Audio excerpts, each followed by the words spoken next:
The next one, so thank you very much to staff for that one. Community Resilience Partnership Fund, number 15, if we could have staff at the table.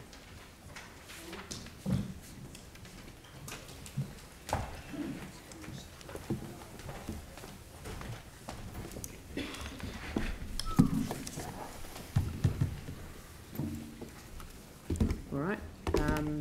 Now, this one didn't go through a community, so do we have any questions for staff on this one?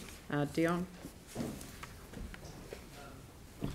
On the city mission application, can I get an understanding of why that's gone up from 70,000 that is currently being provided to 100,000? Yep. So the staff that are working on the ground have recently started up a number of projects, such as taking the people on the streets out to different areas of the district, allowing them to explore different activities, essentially see a different side of life, get them involved in activities. So the extra 30,000 covers the transport costs, activity costs, things like that. Do we know how much the city mission is putting in? Because this was a 50-50 partnership, I believed. They're covering the other position. Yeah, so this is put together by a wide multi-agency group, not just agencies but businesses in that. The application, City Mission are kind of like the employee of it. Are you talking about the fund was 50-50? Or I was under the, for this, when we first made it happen, it was the City Mission was funding 70,000 for their worker, and we were funding 70,000 for another worker. I just want to understand, has that changed? And is the City Mission still putting the same amount in, and we're putting more in, or are they putting in $100,000 to cover half of the costs associated with this? I just want to, it's not very clear from sure. What I see. Yeah, the City Mission is still covering the second of the two positions. So what I'm trying to understand is that, are we putting in more in this partnership that we've got? Under the current application that we've got here? I believe so, yeah. The program could go ahead on 70k from council. They would have to make adjustments, but it would still be viable. So if it was chosen to decrease it back to 70. Okay, so just to be clear, this is a funding for not just their staff wages. There's also another component to this. Correct. Tim? Ian? Thank you. Is this program concentrating on the central city or the city? So the number of the number of people that are rough sleeping has decreased quite significantly, and the large proportion of those remaining are still in the central city. So that's where this would be focused. So if we have issues with rough sleepers in our communities, what is the process, or who are the best staff to contact directly with regards to this? Yeah, so these two staff members that would potentially be supported would be mobile and able to travel out to individual communities if needed. So as a councillor, and I'm approached, which I have been, so who do I contact? Because it's been very kind of fluid or difficult. So who am I to talk to in this building to move this forward for my community? Well, it may not be this building. You can come through to me. Okay, could you email me and we can catch up? Yeah, of course. That'd be great, thank you. Cheers. Anne? Yeah, just so in terms of the extra money, that's going to increase participation for these streeties to be involved in community activities. Correct. Yeah, so it strengthens participation. Yes. Great, thank you. Yanni? How is this different to the money that we put in for Housing First to basically do what seems to be something very similar? So that funding is finished now, I believe. We're not funding Housing First.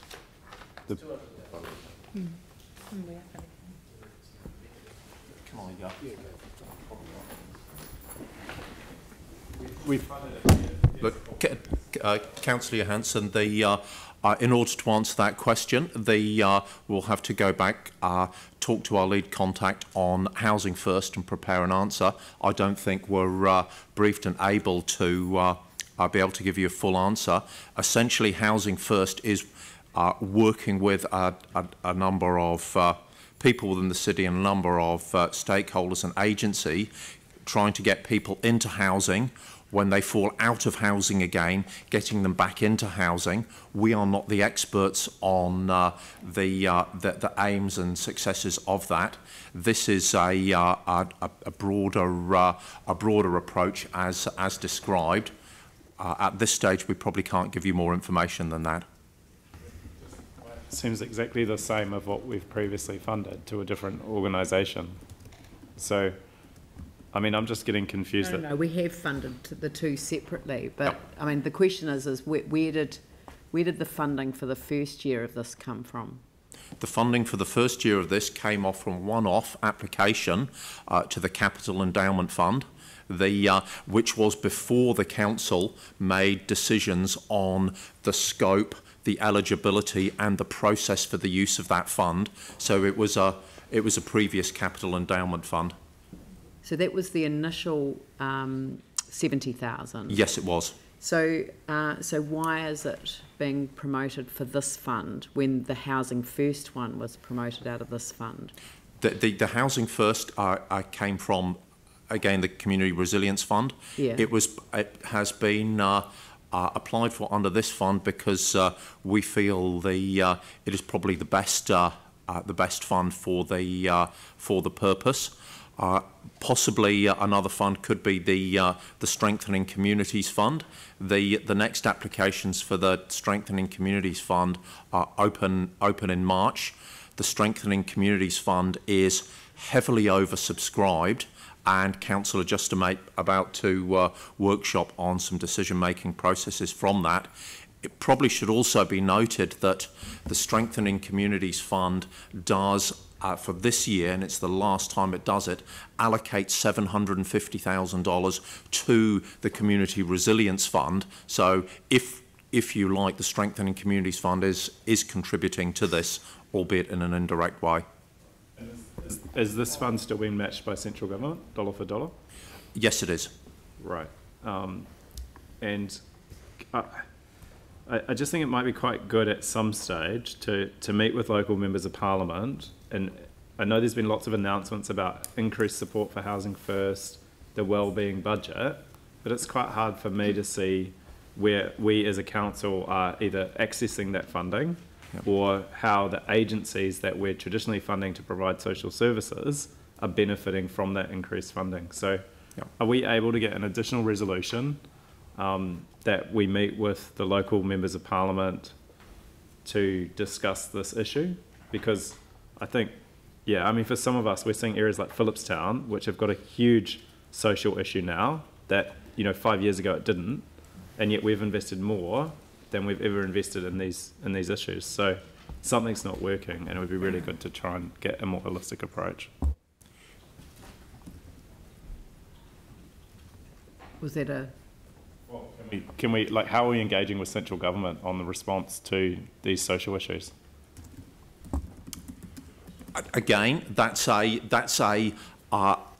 large and complex question, which I would wish to go back and discuss and bring a comprehensive answer to you. What I can say is that the initial approach which led to this recommendation was a multi-stakeholder planning process, and Councillor Galloway was leading council's involvement in that, to come up with a number of initiatives, a complete response. My understanding is that members of Parliament and all agencies were aware of this.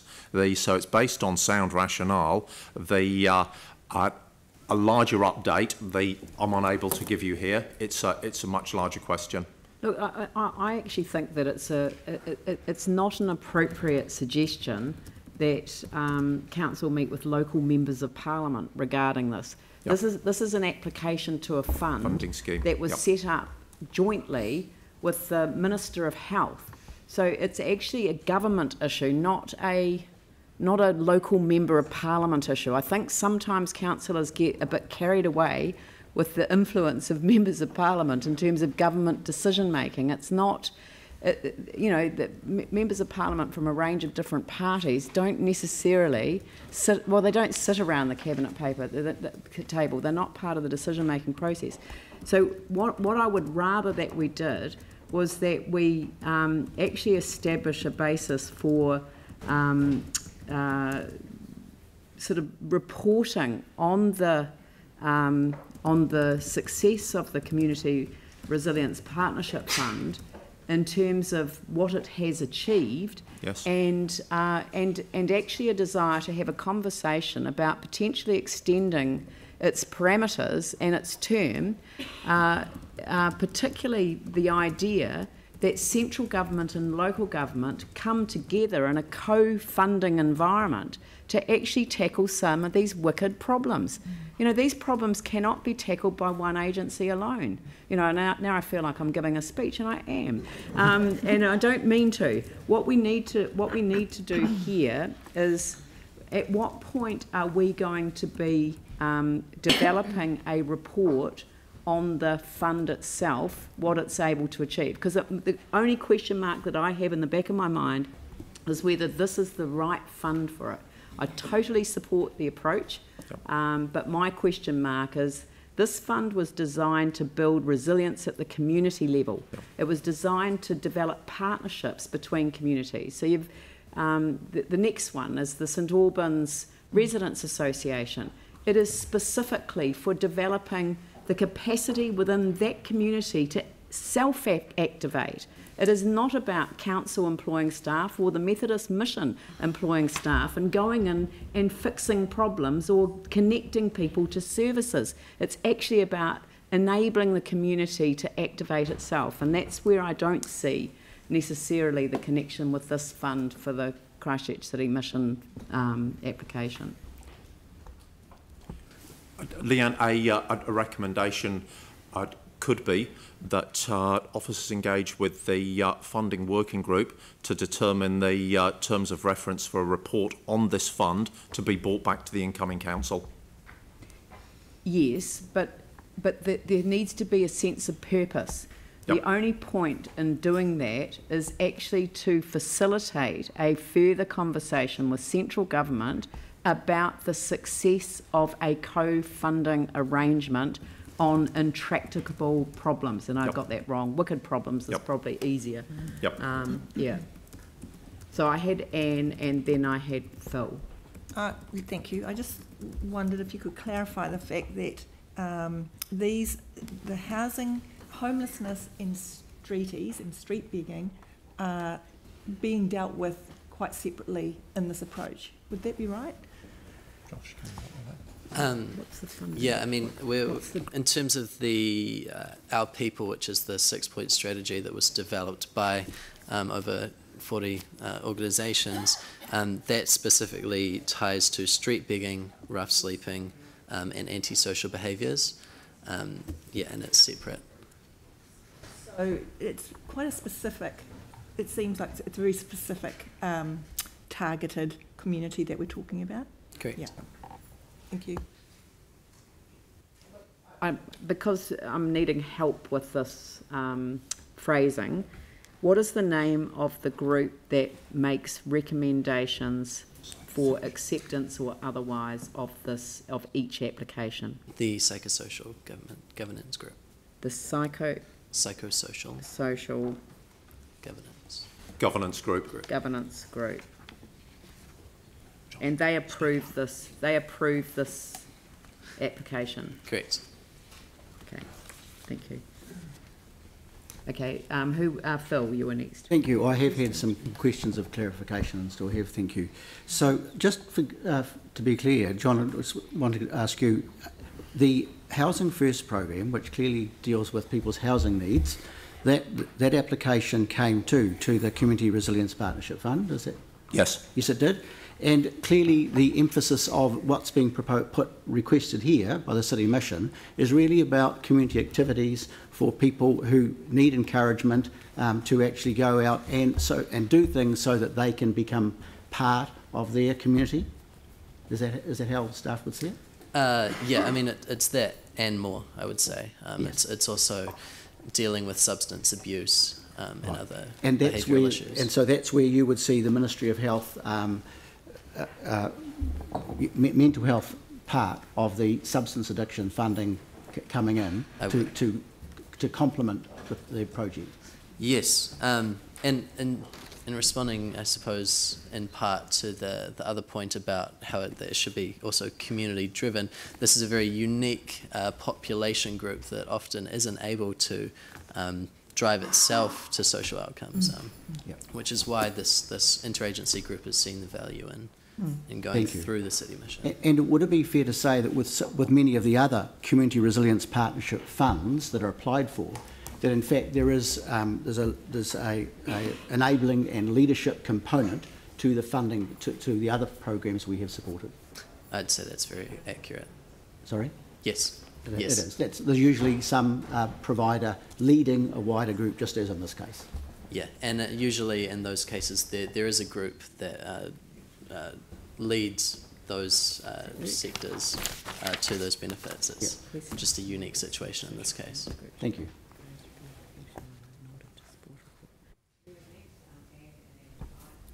So I'm wondering if it would be fair to say that in terms of the St Albans situation, they have been identified as a community organiser that's bringing... Could we see the city mission in this case as that community organiser in terms of having the same purpose of gathering people and connecting them to community service, community activities that will enhance their well-being? Yeah, and much as I was saying, this group really relies on having one-to-one contact, and that's one of the 6 action points under the plan is one-to-one interaction, and it has to be somebody that takes the lead on that. And just one other question: would you feel confident that this approach is actually removing the barriers that actually prevent people from participating in activities that are out there in the community that will enhance their well-being? Absolutely. You have to develop relationships with these people before they're willing to make those changes. Thanks. I'm not too sure if you'll be able to answer this, but obviously with the begging and rough sleeping, there's actually been some good advances with the non-regulatory approach. But there are small sections that are also causing antisocial behaviour, which is very distressing to a lot of the members of the community. Last November, the hearings panel put forward a recommendation that was approved to council to also have a look at regulatory mechanisms that may be helpful, another tool, which was going to be reported back to the Regulatory and Performance Committee. I'm just wondering whereabouts that is. You can't really ask a question about one stream of work. I'm unaware of that. Sorry, Councillor. Of this particular stream. But I mean, it is a useful question to raise, and perhaps the Chief Executive could just arrange for an update to be circulated to council. That's why I started my question. Thank you. Well, if I don't think you can answer it. All right. So, did I have anyone? I think that was all the questions. Okay. Now, what I've done is, and poor staff have had to read me writing all around my entire order paper. But it's request staff meet with the Psychosocial Governance Group to develop a proposed review of the Community Resilience Partnership Fund in order to support a report to the Minister of Health and to the Council about the outcomes that have been achieved and recommend a future course of action in terms of co-funding solutions by the end of 2020. Well, no. Beyond 2020.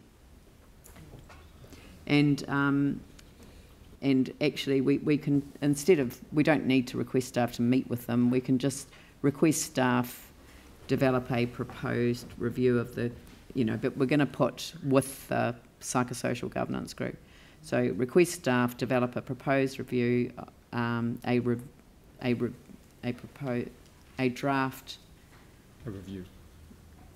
draft terms of reference for a review.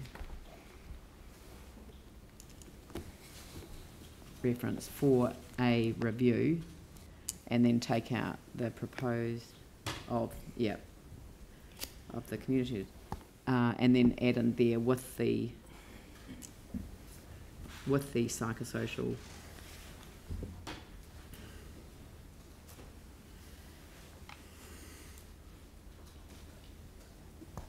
And then a comma after that, and then just put in order to support a report to the Minister of Health and to the Council about the outcomes that have been achieved and recommend a future course of action in terms of co-funding solutions beyond 2020.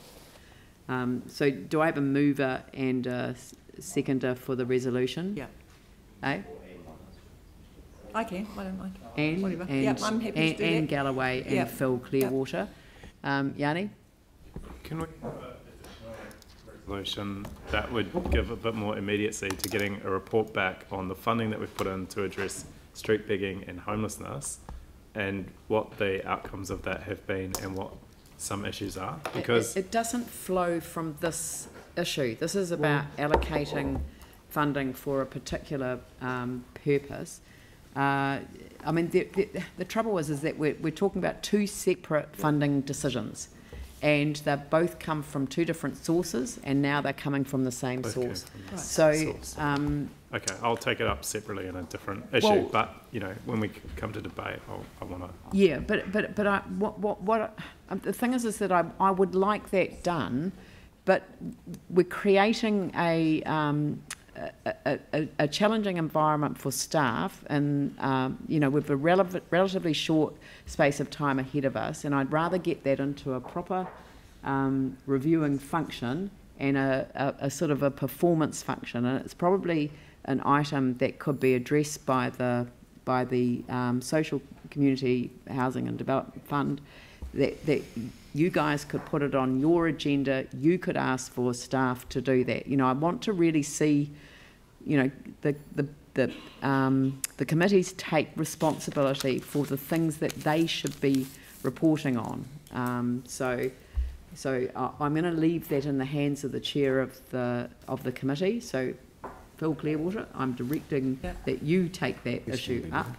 Because I think it is an important issue that the council would like a report on, but you really should be the instigator of the report. All right.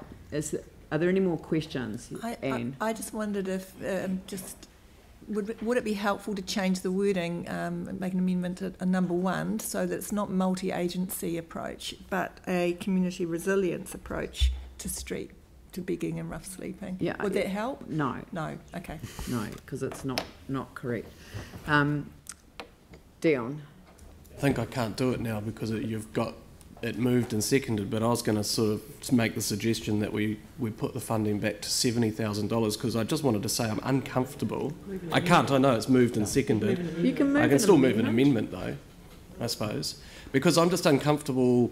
I don't have the information in front of me to know what the extra $30,000 has been spent on.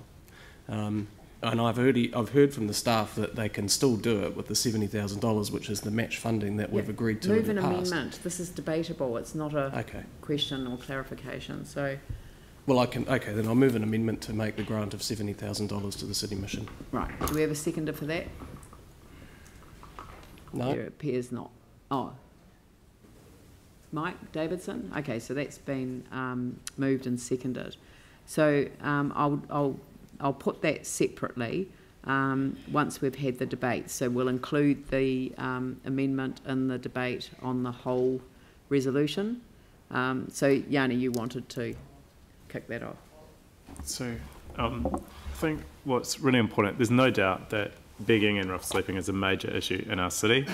And we've got the housing subcommittee, we've got the social and community housing committee, we've got council, and we've got this partnership fund, and we've got Safer Christchurch, and we've got a multi-agency approach. And at the end of the day, we do actually need to have a really targeted approach to this and be really clear about what we're trying to achieve.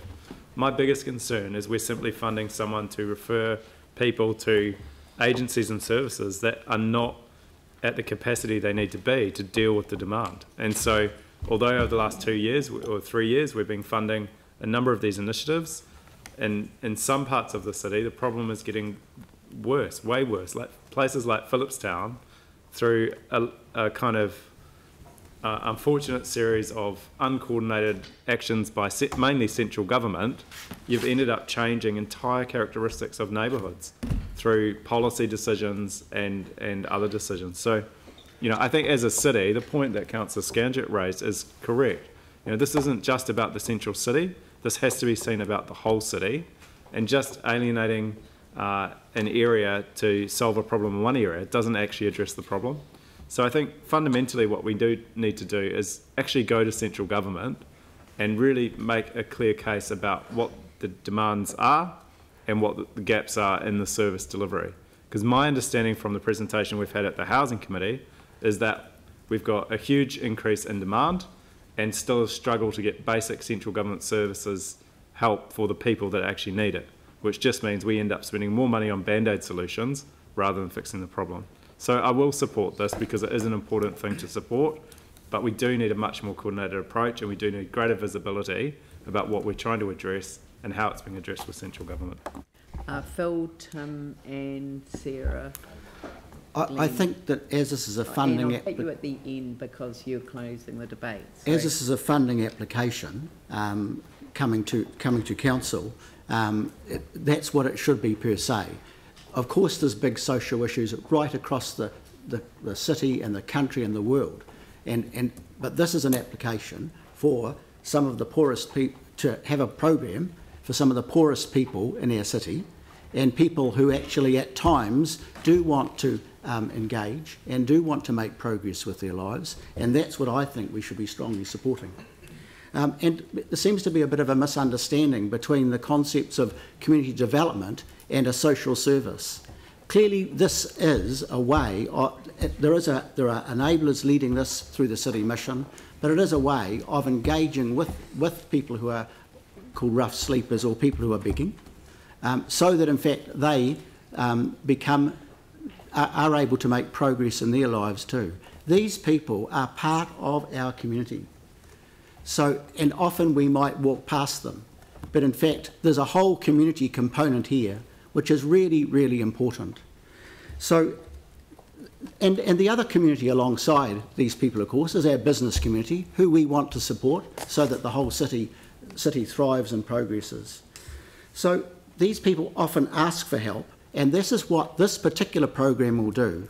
I'm impressed that in fact the whole funding for Housing First, which has been hugely successful, that also came from this fund, the Community Resilience Partnership Fund. And with this group now, who this program will address, if ever there was a mental health component, this is it. It really fits this fund. And I would hope that councillors support the full request from the City Mission, and that as a council we not be miserly, especially towards people who are among the worst off in our society. Thank you. Tim. Thank you. I think I'm going to support this without question. I mean, it is something that's really been an issue for a lot of communities, and it affects different communities in different ways. But what has been fascinating for me is the disconnect within our own organisation between, so when I went to deal with the rough sleepers in my ward, one of the solutions which was which wasn't used, and our staff from enforcement were reluctant to use, and quite rightly, was a trespass. You know, it's not going to solve the problem and work with the people, and so we were all reluctant to work to use that. So it's now good to see a face or a name to the issue and to connect our staff and our different units, because I'm fascinated how we can miss that. Here we are discussing an issue which is real, and our own units aren't connecting. So it would be good to sit with our units and get that relationship better so we can move forward, but also with Housing First and central government. I'm not sure, I have no idea how that's going to work, but it has to, because at the moment it's not. So I'm going to support this in the hope that we will move forward to work with these individuals, because we use the term, you know, rough sleepers, etc., but each individual, as I've discovered, have their own unique circumstance. Some are substance abuse, some are mental, some are, you know, they have animals that are really important to them and more important than your own usual pet for whatever reason. So these are really important issues. They are really difficult, but I hope that we can move forward now that certainly in my area we've got a face to a name and other units. So thank you. Sarah? Thank you. I share the Anne's concerns that this may not be the right fund, but the project is worth funding at some level for two key reasons. Firstly is the obligation that we have as a city to look out for our most vulnerable, and my colleagues have talked about that already, including the lack of central government resourcing for it. But the other important reason is that it talks to how other residents feel about our central city when they come in. One thing we hear a lot from residents and businesses in the central city is that they have concerns about the number of rough sleepers and beggars on the streets. There's a measure of discomfort at both the inequality and the antisocial behaviours at times. But the reality is that for us to answer their calls to do something about it, we do need to invest in some funding to do so. Glenn? Thank you. Just differentiation over two streams of work at play. So with Housing First, that is about attending to chronic homeless. So as it says, long-term homelessness, that involves various government agencies with council chairing that champions group. With the Our People program, that's a different stream of work altogether, also involving government agencies, and Anne has put a lot of work into that. Those who are on the street may present as if they are homeless, but not necessarily so. So that was the Hamilton experience with their Housing First program. When it came to street begging, they actually found those begging on the street weren't homeless. So I think that they may present the same way, but not necessarily the same. I take the points about the fit of the fund to this project. I guess because of what the perceived nature of what we are talking about today is, this is not a gathered community as such, but scattered, but still a community all the same. My personal view is that arguably reducing street begging strengthens us all as a community and acting on our responsibilities to one another, and that's why we call the program Our People. So we're talking about subjects, not objects. They're as much a part of the community as we are, and of course they don't exist in a vacuum. They are in community by virtue of their relationship with other communities, as all identified groups are. So I fully support this, and I think 100,000, when you look at the other grants, isn't too much to ask over this perceived issue.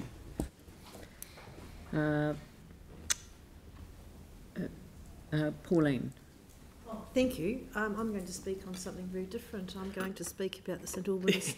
I was going to do that. So was I.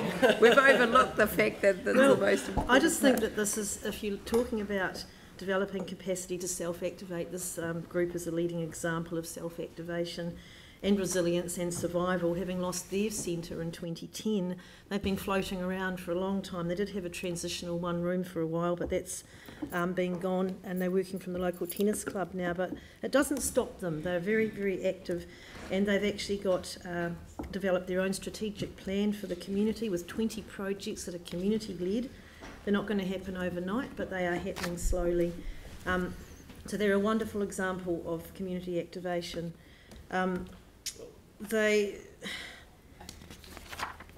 As I said, they're brilliant at initiating community activities. They get out there, they've got their own barbecue, they organise community plantings, clean-ups. They'll be organising a candidates debate for the election this year, as they have done previously.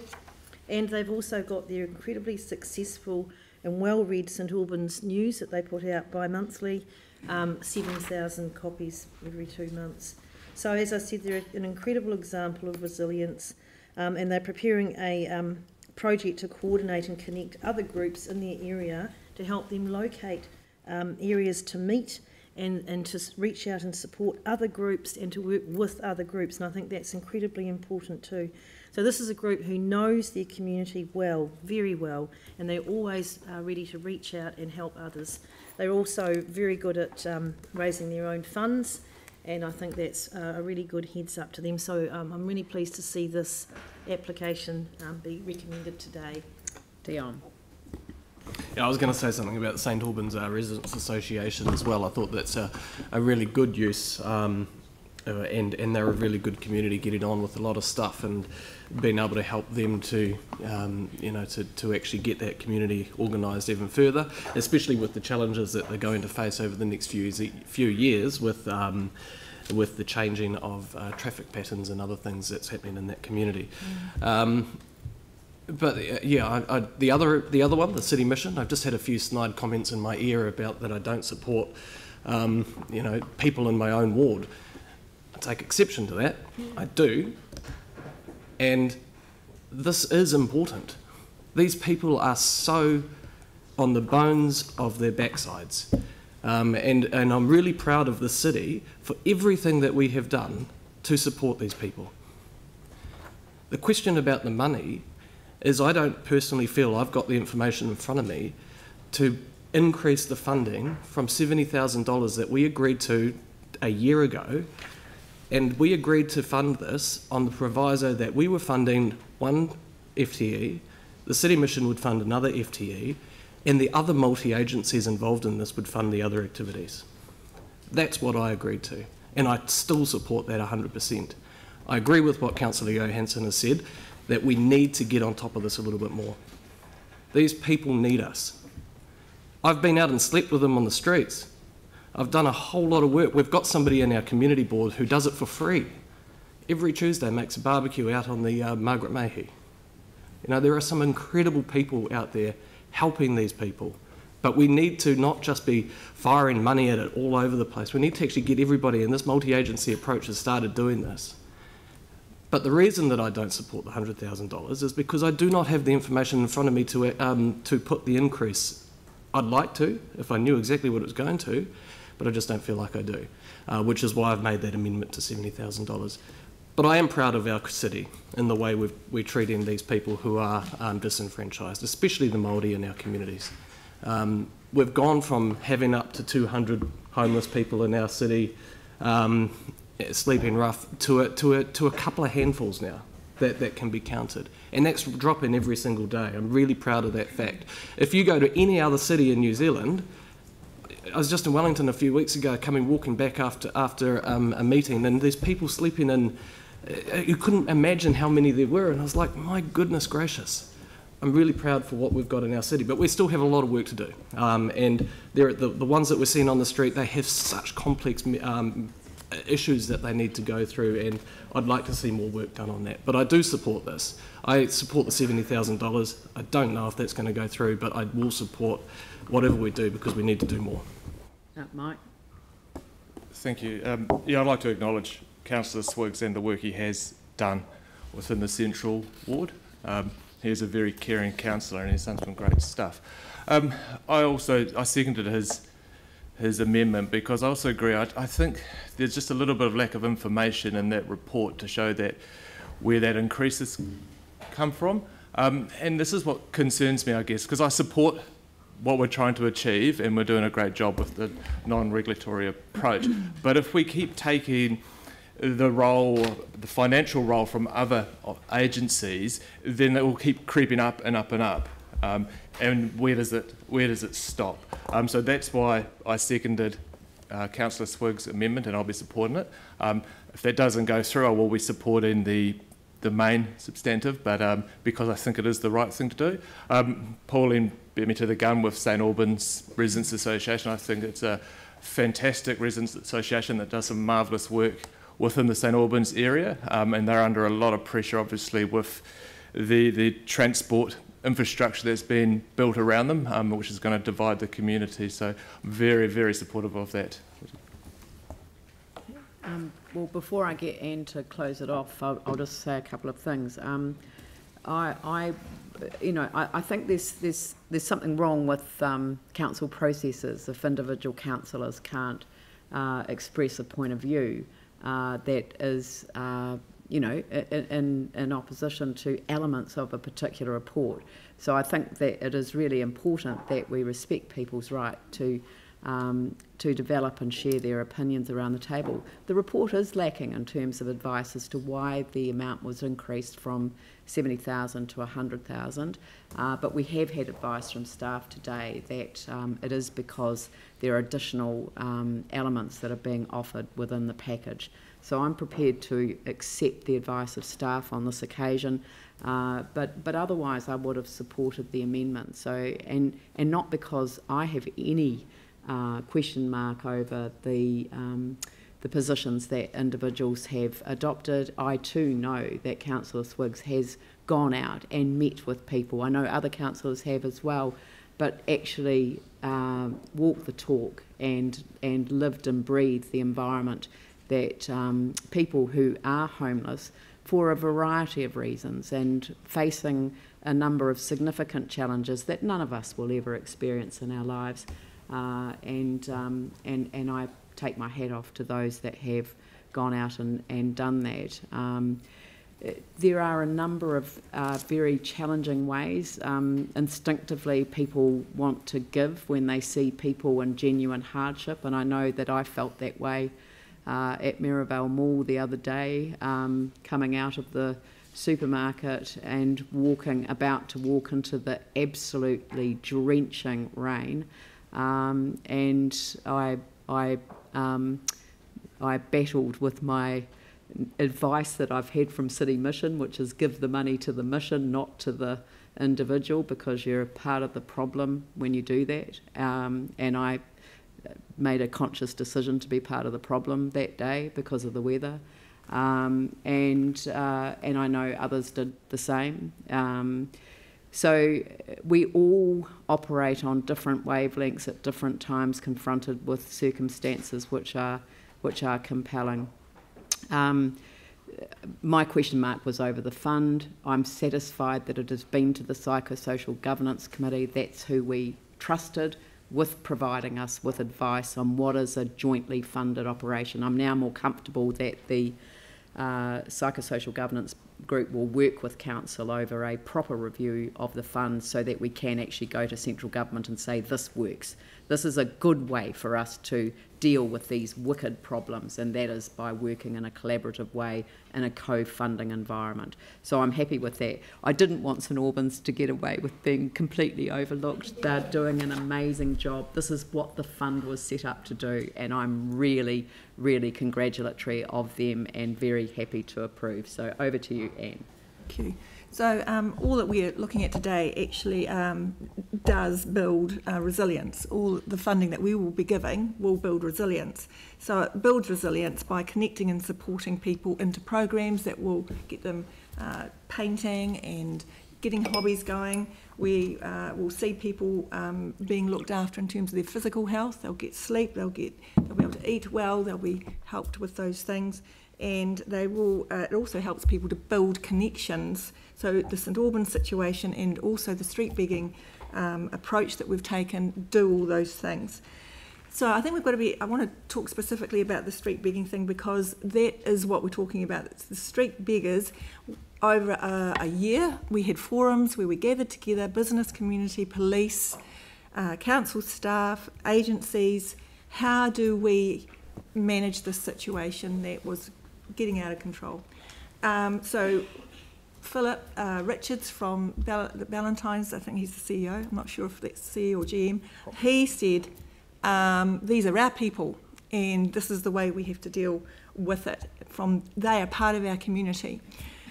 So from those meetings, we developed a pathway from footpath to whare. And what that meant was we engaged with the City Mission, 2 people to be the front-facing, the connectors, so that when businesses had a problem with street beggars, they could ring George or his co-worker, get them to come down, talk to those folks, say, what do you need? We will help you get there. Now, unfortunately, sadly, those messages have taken a while to get through. And I think that we have to acknowledge the hard work that staff have done with very little resource. So we lost Jenny Huey and we lost Claire Phillips, who was directed into other things. We have not had the staffing to deal with this issue. So thank you for what you've done. And that probably explains a lot about why we haven't had the clarity of what's needed. So interesting that we hear people saying that they've got to have a problem, and on one hand, on the other side, they say we shouldn't give more money. This is a strength-based approach. We know that the City Mission does great work and has access to all the things that are needed to support these folk. I can say hand on heart that our city should not have a street begging problem. So because we have got so much happening in the background to support people. The reason that people are street begging is because either they have addiction issues or they have mental health issues. So that is a really specific target that we need to be thinking about, and we have got the resource to move people into a much better, dignified way of living. What we need is some education, as Leanne has said, about to our community, that they should not be giving to the beggars. The police have asked for that. Unfortunately, we don't have the resource at the moment to do that. So we need to educate our public not to give money. We need to educate our business people, and that's happening through the CBBA, to actually ring George and ring his co-worker. They have the numbers. They are also allowed to ring, or asked to ring, the police if they're having any antisocial issues outside their businesses. We are all on the same page here. The sadness that I feel today is that fellow councillors aren't aware of what's happening and what is already in place. And I think we need to get a resource to actually coordinate that a bit more and to get that information out. So together we can actually deal with this. 100,000 will make an extra 30,000 will make a huge difference to this and to the work that's being done already. And from what we've heard from others, this is we need to put resource into this. I believe that we have a really good template that is working in the central city, and I think we can replicate it in Linwood, we can replicate it in St Albans and Papanui if we have the resource. We have the police on board, we have the businesses on board, we have council, we have multi-agencies working together to address this. So we are doing lots of great things. An extra 30,000 will make a big difference to our effectiveness. Good, all right. So I'll put the amendment first. So that is to change the amount granted to the Christchurch City Mission to $70,000. So I'll put that amendment. All those in favour say aye. Those opposed say no.